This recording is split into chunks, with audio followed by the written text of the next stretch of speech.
How's it going, everyone? And today I'm going to show you how to make your radio go from this to this.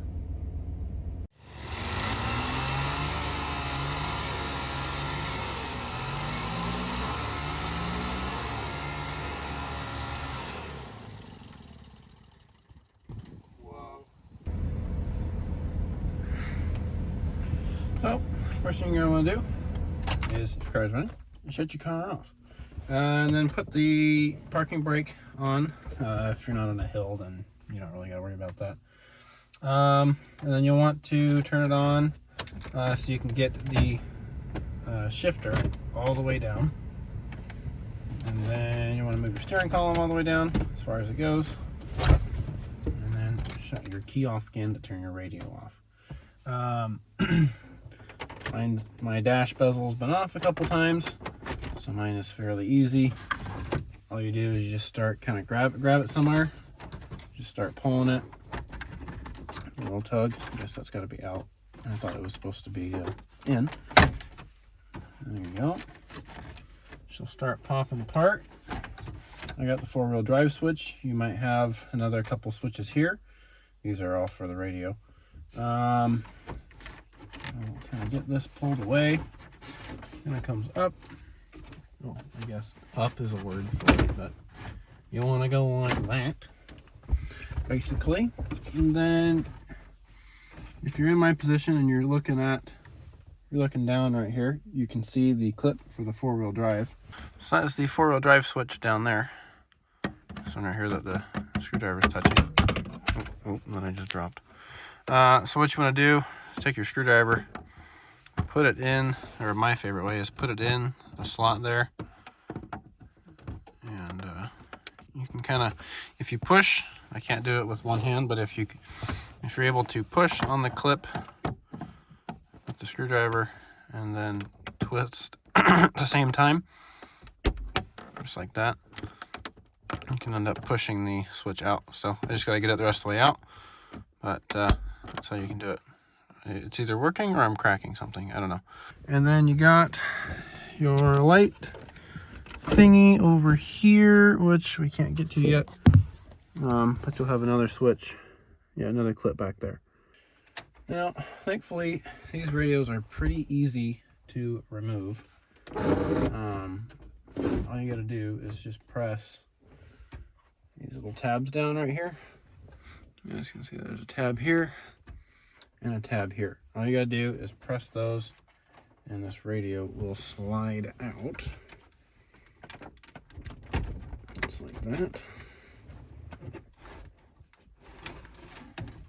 And you can bring it down like so.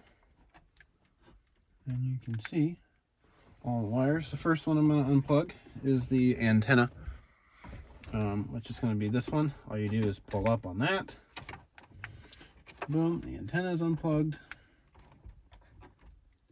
Now for the rest of them, there is a tab. I'll show you when I get them out, but there is a tab on this one. You push towards you. There it goes. Wow, that was difficult. You just gotta have strong fingers. I apparently didn't. And then this other one, this other tab, or this other clip right here, just behind this cooling fan, there's another like big tab. Squeeze that in and pull out. Rock it back and forth like that, and you're free. Just like that. You got this beast. So the clip on this one, which is the small one here with the red bit on it,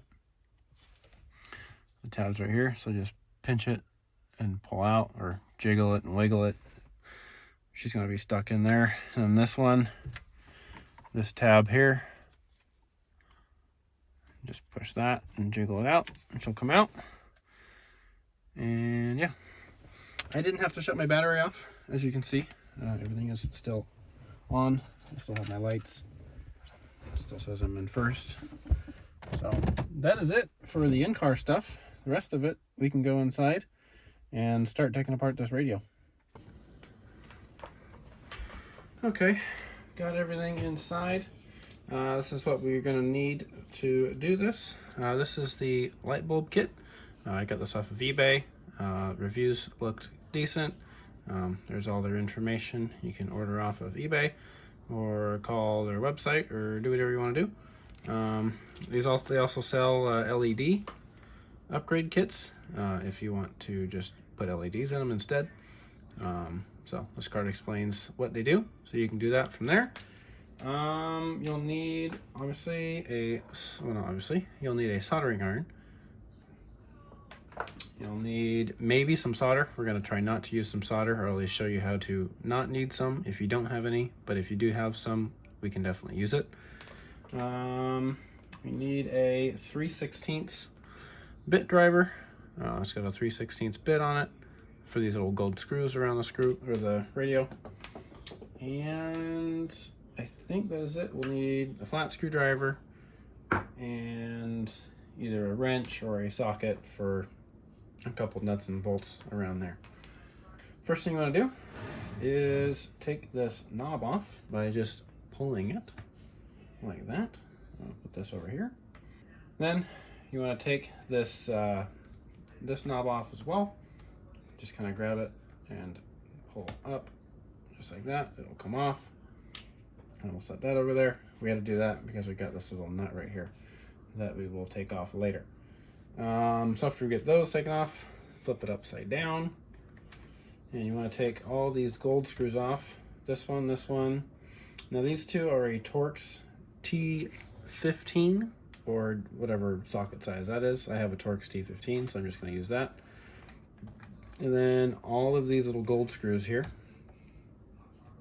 I think actually not all of them, but these two.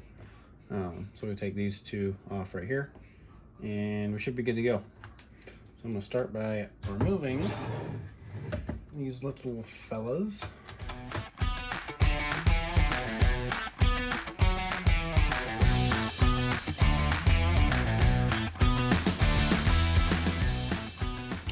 There we go. I think that is it for the screws.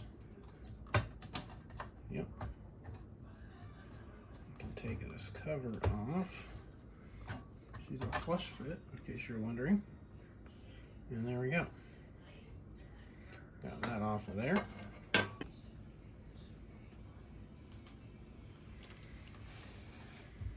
Okay, then we're gonna have this board.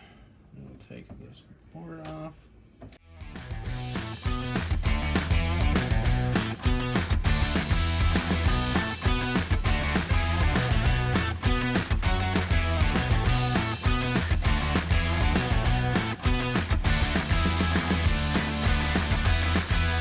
Anyway, so once you get the board up, just grab onto these little wires here and just pull away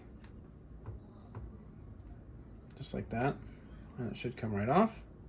And set this somewhere where it's not going to get damaged. And what we're after are these wires here. These wires go to the faceplate. So also they are down in there and they're going to be kind of the same deal. So that's what they are down there. You can see there's two little connection points there. Connection points. The white ones and the red ones. They all will pull up kind of the same that we just did on this one right there. I'm going to do the white one first. By just kind of working my fingers down it, rocking it side to side, and it'll pop up. That's the key, is rocking them side to side is what'll break them loose. I'm going to pull that around the board there. Make sure I don't get the blue one snagged. And I'm just going to rock it side to side. Just like that. And it'll come right up. So once you get those out of the way, now we can go ahead and all these little plastic tabs that go around the radio, we can remove them. We got all these that go all around. Just take a little screwdriver and start kind of just prying them, you know, just like that.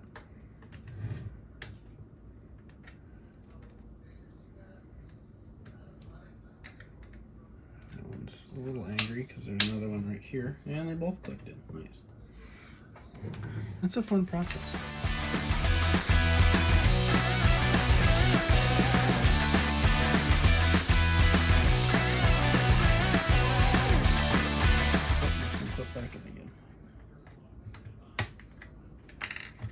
Now we're good. So now I can pull these out.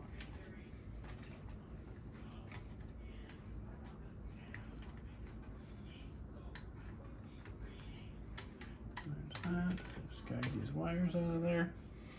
Now we can set the radio aside. Guess I should point out, you got to remove the knob for the tune part. Mine didn't have that, so I forgot to say that. And this is what we're left with. We got to get this circuit board off of the plastic piece, and which are these little teeny tiny screws. All right, so I don't have the right size of tool, I guess, to take these off. But I do have a crescent wrench, a monkey wrench, as they can also be called. And that works, I guess. Maybe not for that one. Didn't see that one. I might have to take this out to the shop and figure out how I can remove these, because that one's going to be tough.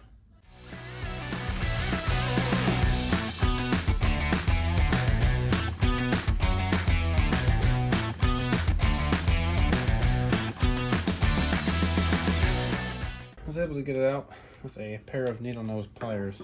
I have no idea what size that is, but it is extremely small. I've never seen this little screw this small. A hex bolt, rather.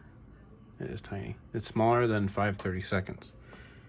I think it's the smallest socket I had. So I removed it. We also got to remove this nut here for the volume. Before we get too excited, should probably do this first.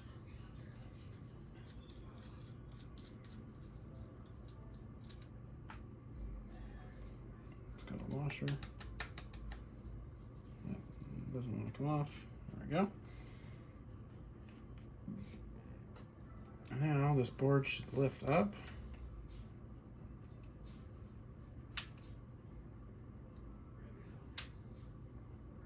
There we go.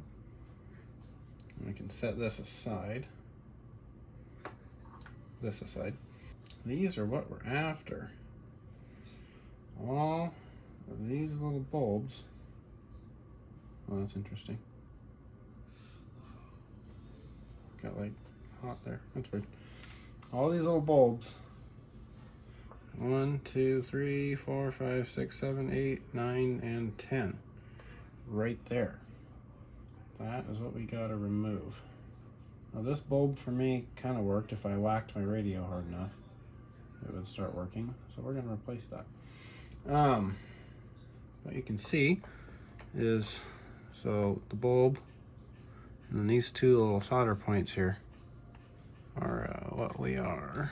Let me get the camera focused. These two little solder joints are what we are going to unsolder for all these bulbs. So there's going to be 10 of them. And basically all you got to do is, find a bulb, flip it over a couple times so you can make sure that's what you're unsoldering. And that is what I'm unsoldering right here. So just go around, find all these bulbs in their spots. I will show that on camera, but I'll speed it up, obviously. And yeah, it's kind of cool. You can see all the options that your stereo can display, in case you were wondering. Pretty cool. Anyway, I'm gonna get this flipped over, get the soldering set up, and start figuring out how to take these little bulbs out. All right, so I've done all of them but two. I picked a hard one and an easy one for us so we can figure this out. So we are going to need solder. So the easiest way to get these off, or at least what I've been doing, is kind of pushing them side to side and loosening the solder. I'm sure you can scoop the solder out of the way, but I am not good enough to do that yet. So what I do is heat up one side, bend the light over, heat up the other side, bend the light back the other direction, and just kind of walk it out. Unless you got an iron that can get both at the same time. So I kind of hold it at this angle right here, And with my finger over here, we'll push this one towards me while I heat up this joint. And you can see when it changes. It goes from dull to shiny. So that's as far as it would go there. So now I'll just adjust my grip so I can push it back the other way.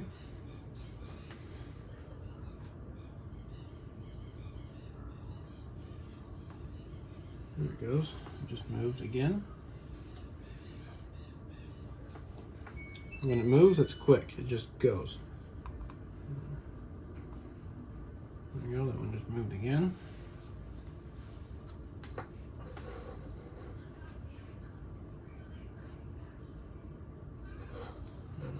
And again.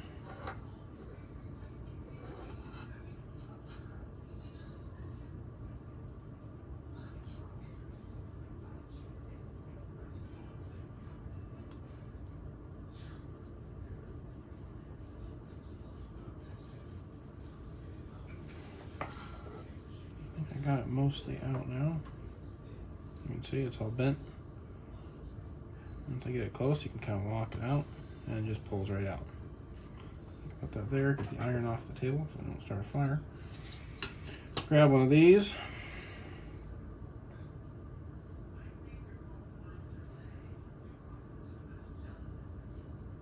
I guess it doesn't matter. And then I always cut them roughly. Oh, not. I don't know what that is. Just tall enough, just so it looks nice. You can take one of your old lights and kind of measure the stems and cut them about there. That's what I would do. Take a light out. You can see I'm about the length of the stem on the other light. So that's what I would do. Just measure your light stems, I guess. And then stick it in a hole. Spread the legs out a little bit.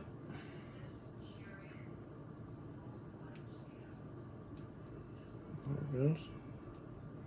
Now, some of them I was able to clear the solder out of the way and then they would just fall in the hole, but what I have to do now is hold it with my finger, heat up the pads again so it can slide through.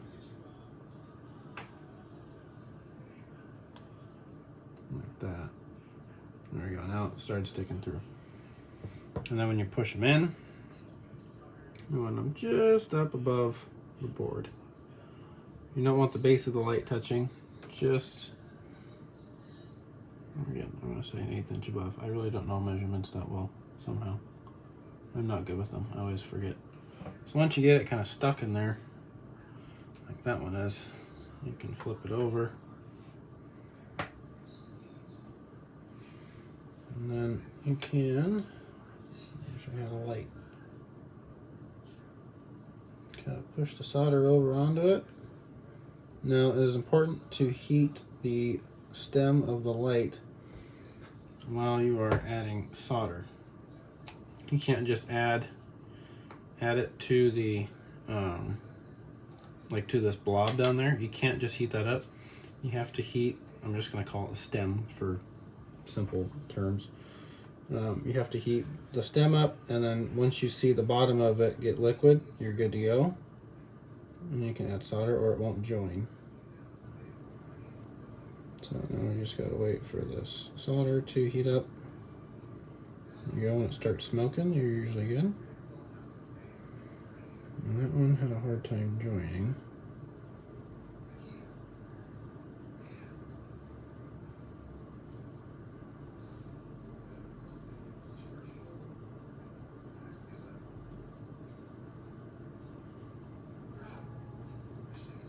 Kind of tedious. Make sure you don't connect them to something else that it's not supposed to be connected to. No, you freaking stupid thing. Oh, there we go. You got it. And come and do this side.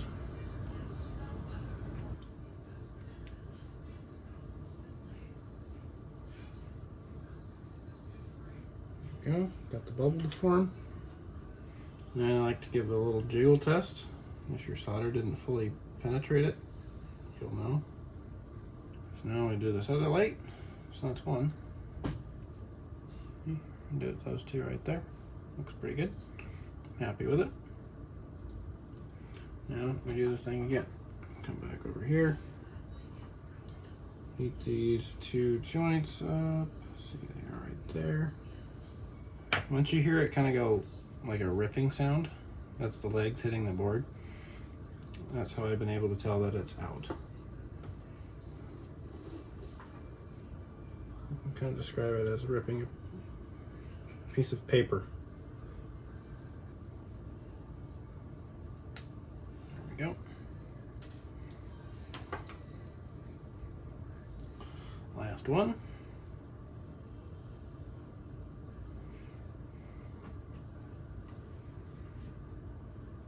I'm going to cut it there.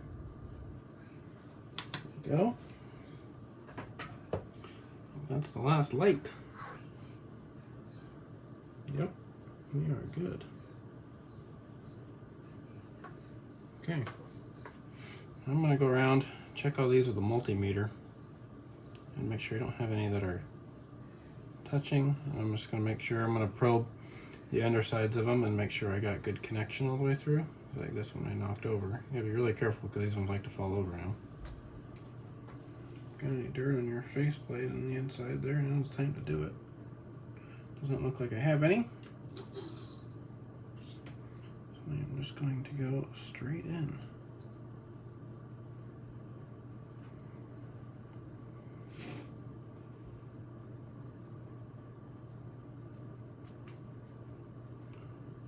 Should all fall perfectly straight. There's the radio knob again. Okay, so watch out for the volume knob. He likes to get stuck. I think that's in. Yeah.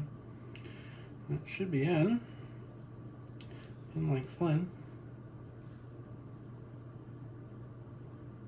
Yep. Let me put this washer and nut back on. Alright, once you get the faceplate snapped back in, as you can see, these go back fairly simple as well. Really, all you do is push them. Take him out of the way for now.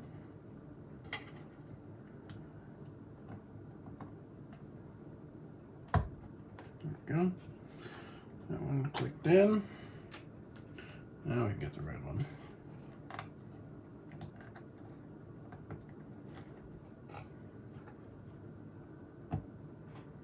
So that. Perfect. You can come in with a screwdriver, push down on each side, just make sure it's seated, just to be safe. That one wasn't all the way, so it's a good thing I did that.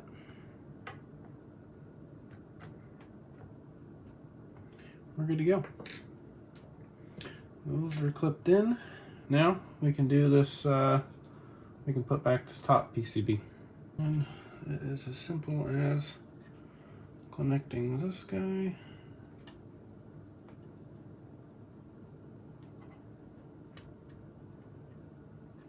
that and not dropping it but setting it in place. Got some wires that are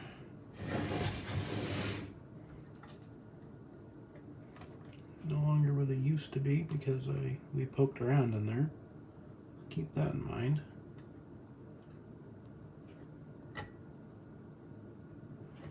Capacitor, massive thing. Okay, everything seems to fit. It just doesn't really want to sit down like it used to because we moved everything. So keep that in mind. Make sure the wires are out of the way, all the little capacitors and everything. If it hits them a little bit, it'll be fine. It's freaking 90s electronics, it'll last. Now, we putteth backeth the bolteth. take this guy, which is keyed, so you can't misalign that. Push that on. This is your speed control, if you're ever wondering what that is. And adjust the volume while you're driving. So this is high sensitivity, and this is low sensitivity. So like 55 and 60 up, it'll start changing the volume as you go to like 70, 80, and faster. So this is obviously low sensitivity and high sensitivity, if you ever wondered what that was. And the volume knob. Bada bing. Look at that. Now, we get to go stick it in the car and see if it works. Alright, we're back in the car. It is currently dumping snow outside, so the windows are full of snow. Yeah, I guess we'll see if she's gonna work with us today. Hopefully we got all the lights fixed and everything. Try and jam my wires back where they were. There we go. And this guy here. Put in there.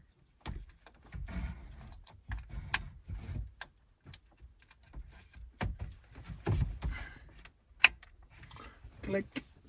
Then the radio wire. Do a little tightener. There we go. And I hope everything fits. The wires get stuck. What if we just push it hard enough? And that seems like that worked. Pushing hard enough seemed to work. Make sure everything here is still connected, which it is. And we can put the dash back down. Get all these out of the way so we can get a good view of it.